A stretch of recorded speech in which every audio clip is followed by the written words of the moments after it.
Hey guys, welcome back to another video, and in this one I'm going to be showing you the best Tatsugiri build for our raids in Pokemon Scarlet and Violet. Now I have picked the droopy farm because I just think it looks the best, coolest looking amongst the guys. Look at it. Now you can get the droopy farm, the stretchy farm, or the curly farm. The only actual difference between the three is that say you're in a double battle and there's a Dondozo next to you. With the droopy farm, if you use order up, it will increase the Dondozo's defense. The curly farm raises its attack and the stretchy farm raises its speed. But we're not in double battles, we're doing raids, so the farm doesn't really matter. Now let me show you where to get the actual Tatsugiri. So what you want to do is you want to fly to Royal Lake right in the middle, and it shouldn't take you too long. Just jump off the side, any side will do. So there's a few around here, like you'll just find them like almost straight away. Get away, you evildoer. You just want to encounter your Tatsugiri and then you want to catch it. When you catch it, make sure it is a dragon type tera, because that's the tera we're going to be using, and we're going to be holding the held item metronome. Let me show you where to get that real quick and get away from this Veluza that's trying to attack me. We're going to fly over to Levintia North. Once you're here, I want you to head in this direction over here to the Delibird shop. Click on battle items and then scroll down. You can buy your metronome for 15,000 Pokedollars. Now because our special attack is very high, that's the one we're going to be using. So when you come out of the Delibird shop, I want you to turn right and head straight forward to the black and green shop, the Chansey supply shop. It's got a Chansey on the front of it, and go get yourself a modest mint. This raises your special attack and decreases your attack. We don't actually need attack because we're a special attacker. So after you've applied your modest mint to your Tatsugiri, you're going to want to work on EVs. You want to max out your special attack and HP EVs, and you want to also make sure that you have max IVs. If you don't know how to get max IVs, if you come to any Delibird shop and then you click on general goods, you can buy bottle caps for 20,000 Pokedollars. Every bottle cap you trade in equals 1 max IV, so you're going to want to head and buy 5 of those. It'll cost you 100,000 Pokedollars to max your Tatsugiri. We don't need attack, so you don't need to buy the 6th one, and then we're going to fly over to Montenevro. Once you're in Montenevro, we're going to head over to this person with the Abomasnow, and you're going to want to go ahead and speak to him. Oh, look at that, it's that special weather. I don't really see it a lot, that's cool. It looks really nice in the nighttime. So we're going to speak to him. He will hyper train your Pokemon. Click your Tatsugiri, then click bottle caps, and you're going to want to raise the HP, defense, special attack, special defense, and speed. Leave the attack, that'd just be a waste of money. Now the ability we're going to be using is the hidden ability Storm Drain. If you don't know how to get the hidden abilities, you will need an ability patch. To get ability patches, you will need to do 6-star raids. Or you can do 7-star raids when they're out. They're more likely to drop from 7-star raids. I get them all the time from them. So what this does is the Pokemon draws in all water type moves, and instead of taking damage from them, its a special attack is boosted, which is always nice because we're a special attacker. And our moves will be Dragon Pulse, Nasty Plot, Chilling Water, and Surf. Now there is 2 builds here. I'm going to show you this one, and then I'm going to show you the second one. This build is the main build, and the second build is just some extra if you want to have a bit of fun. Very fun build. Both of them are really good builds, but this one's more reliable. Dragon Pulse is going to be our main damaging move. It's going to do a lot of damage. Nasty Plot's going to be our setup move. It boosts the special attack by 2 stats every time you use it. Chilling Water, that's going to be a weak water type move, but it also lowers the target's attack stat. We're going to use this if we're against strong attackers that maybe have a super effective move against us, or they're just really strong against us because we have very weak defense. It's our special defense that's a strong one. Now Surf is going to be just a move that we can use alternatively. We don't really want to be using Surf because we have Dragon Pulse, but it's just there in case we need it. Now Dragon Pulse and Nasty Plot we can learn through level up. You don't have to worry about that. Chilling Water and Surf, however, will be TMs. Let me show you where to get those right now.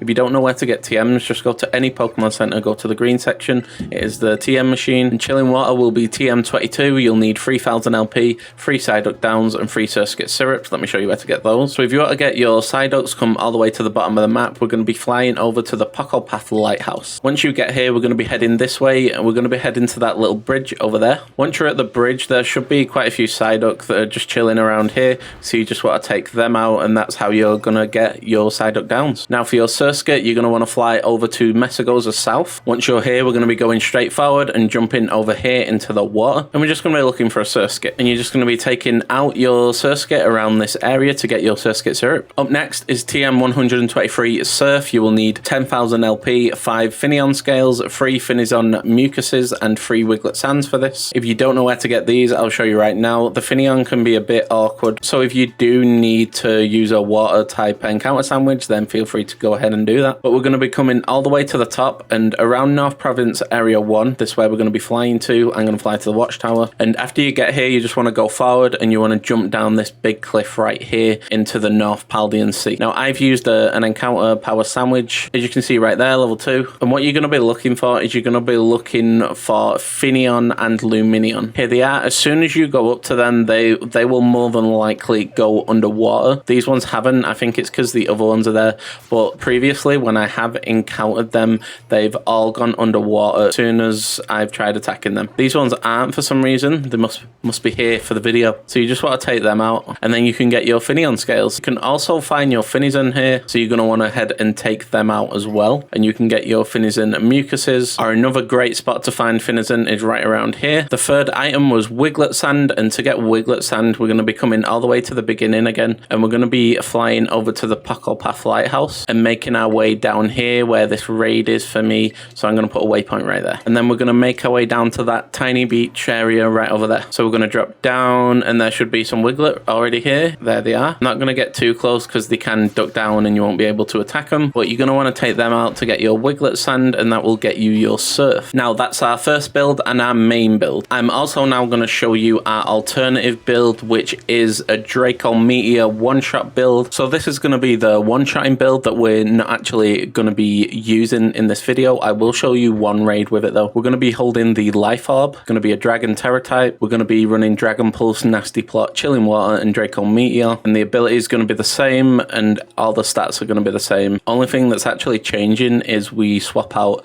Draco Meteor in return for Surf and we're holding the Life Orb. So I know it's not the most powerful Pokemon to go against, but I'm just going to show you very quick with one raid just how we would do the Draco Meteor build. And after we've done this, I'll still be showing you the 3 other raids for the main build. It's just like a bonus like little build that you can build with him. It's more like for fun. The other one's more reliable. So we're going to start off by using Nasty Plot. This will raise our special attack by 2 stages. Delibird has Blizzard, but we are neutral to Blizzard because of our water typing. We're going to use Nasty Plot again. We get hit with a Drill Peck. Now usually we would use 3 Nasty Plots and then just use Draco Meteor and the raid would be done. But in this situation we only use 2 because Delibird's so weak and that's how the raid would go. It would just be 3 Nasty Plots and a Draco Meteor and it's done. But there's quite a few Pokemon out there that won't actually fully work on and you kind of screw yourself. If you use Draco Meteor, it doesn't kill and then they nullify all your stats and then you're on -2 special attack and it all goes downhill from there. So the main build is more reliable. I would recommend the main build, but this build is very, very fun and it'll work, I'd say, over half the time. Now we're going to move on to the main build. So we have our first 5-star raid for our main build. It's always going to be a Dragon type because that's always super effective against. It's a 5-star Armor or Armor. Let's begin. Now the first turn we're going to start off with a Nasty Plot. This will raise our special attack by 2 stages. It's going to start off with a Will-O-Wisp. It's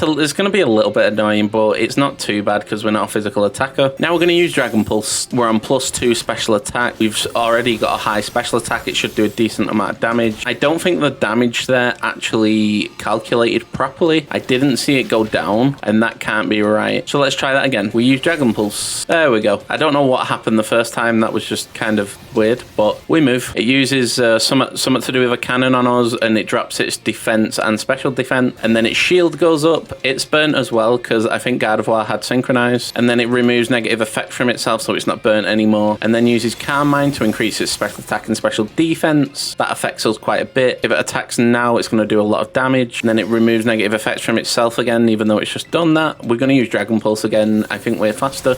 Yes, we are. That's going to do a little bit of damage. Nice little bit of damage to the shield. It uses Psychic. Do we survive the Psychic? We do. And the burn won't kill us. It nullifies all the stat changes on our side. I'm going to let it kill us here. I'm just going to use 1 Dragon Pulse to chip away at the shield a little bit and then I'm going to let it kill us because I'm confident we can kill it when we come back with a Terrestrialize and a Dragon Pulse. Only takes away a little bit of time. Got plenty of time remaining. This wasn't too bad of a raid for us because our special defense is actually pretty decent.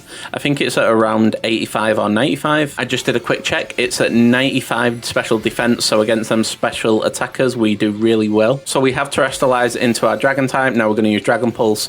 It will probably finish it off and it does. Even with the Calm Mind from earlier, you can see we do a lot of damage. With 120 base special attack, Tatsugiri just does incredible damage. And that's the first raid over with. Let's get on to the second one. Our second raid is going to be a dragon type 5-star Avalugg. Now, usually using a dragon type, you should be scared of Avalugg, right? But we're also a water type, so water type moves are neutral against us, so this should be a very good raid. Let's begin. As much as I'd love to one-shot this Avalugg with 3 nasty plots and a dragon pulse, the other raid was kind of the one-shot raid, so we're going to do this the normal way. We're going to use nasty plot once to raise our special attack to +2. He does hit a double-edged critical hit on us. That's not good. So after a nasty plot, we're going to use dragon pulse. Should do a decent amount of damage. It does. And then it uses icicle crash. We should be fine with this. Yeah. And then its shield goes up. I'm surprised its shield went up so early. Then it nullifies the stat changes on our side. I'm fine with this. We're going to use chilling water here to decrease that attack of the actual Avalugg. And then it's going to use crunch. Now, I use chilling water because if it crits us again, which is very unlikely, but we won't be able to get our tera away. It uses double edge. It gets hurt by recoil. Now, I'm going to let it kill me here, because we're on low health and we can still get the raid done quite easily. So there it goes with its double edge and takes us out. It's got no choice but to use double edge right now because it's the way it can deal the most damage to us. So the timer goes down a bit because we did go down. It removes negative effects from itself. That's fine. Now we're going to use nasty plot. We're not going to terrestrialize just yet because it does have icicle crash. And if we terrestrialize to use nasty plot, then it's not going to be good for us if it did use icicle crash there. So Avalugg is paralyzed. Now we're going to terrestrialize and use dragon pulse. This should take the shield off. And now we're going to use dragon pulse because we've terrestrialized, and it does actually nearly kill the Avalugg. It definitely breaks its shield. The shield's gone. Avalugg can't move. Poor guy. I don't feel sorry for it at all. Oh, it can move this time, and it does use Ice Fang though. We're just going to use dragon pulse to finish it off. There we go. And the Avalugg goes down. We could have pretty much back pocketed the Avalugg if we just used chilling water a couple of times at the start of the fight, but you make some mistakes and you move on. We still managed to do the raid with quite a bit of time remaining, so let's move on to the third raid. We found our third raid. It's a dragon type 5-star Haxorus. It's actually a dragon type this time. This should be fun. Let's start it up, see how it goes. This thing is terrifying. I'm definitely starting off with chilling water. It uses first impression to attack us, and we use chilling water to drop that attack. This thing has the highest attack on the game, except for Palafin hero form and slacking, I think. So we're going to use chilling water again, get that -2 attack. We are not taking any chances. You know what? We're going to hit it with a third chilling water just so we can get our terror. It uses crunch again. That's fine. I'm -3 attacks right now. It nullifies the stats on our side. That's actually perfect because now it won't use it for a little bit, I think. And then uses harden. Laughable. Right, we're going to use nasty plot now. Raise that special attack by 2 stages. We're in the money here if it doesn't activate its shield. Please don't activate your shield. Yes, now we can terrestrialize with Dragon Pulse. I've never terrestrialized when a Pokemon has been on over half health before. It's always when the shield's up or something like that. This should be fun. I mean, I'm expecting it to just die straight away, right? Terrestrialized, Dragon type move, super effective. Oh no, I was way off. Still does a lot of damage though. Now it uses Dragon Claw on us. It does next to no damage because we just peppered it with chilling water. Does it remove negative effects though? It does. And then it uses Dragon Dance. Interesting.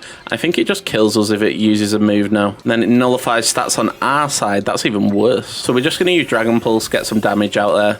If it kills us, it kills us. If it doesn't, it doesn't. Oh, it uses Crunch. Amazing. We're going to use Dragon Pulse now, see how much damage we can do. Hopefully nearly break the shield. Right, the shield's nearly gone. If we attack first, it's over. If it uses Crunch, I don't think it kills. It uses Dragon Claw. Okay, so that's us gone. That was unfortunate. I knew this raid was going to be a bit difficult because Haxorus, ridiculously strong dragon type, and he's got the Terra type dragon boost. I was just waiting for him to use a Dragon Claw or an Outrage. Luckily, the first time he used it, we did have our chilling water, 3 of them. Now the shield's broke, so that's good for when we come back, and now we just need to use Dragon Pulse to finish him off. We had about a quarter of the time remaining, so we did comfortably beat him, but I would not try taking on a 6-star Haxorus, I'll tell you that. So that's the third raid done. Now that's the difficult thing with dragon types, they're only effective against themselves and the other way around, so I would not recommend fighting a dragon type 6-star raid that's also a dragon type, so like a Haxorus and a Haxorus, or a Dragonite and a Dragonite, a Garchomp and a Garchomp, things like that. But for any other dragon scenarios, it's great. It does a lot of damage, and it can also one-hit if you want to play it the fun way. Speaking of fun, if you want to be able to get up to 960 damage with a Sudowoodo, click on screen right now, and I'll catch you on the next one.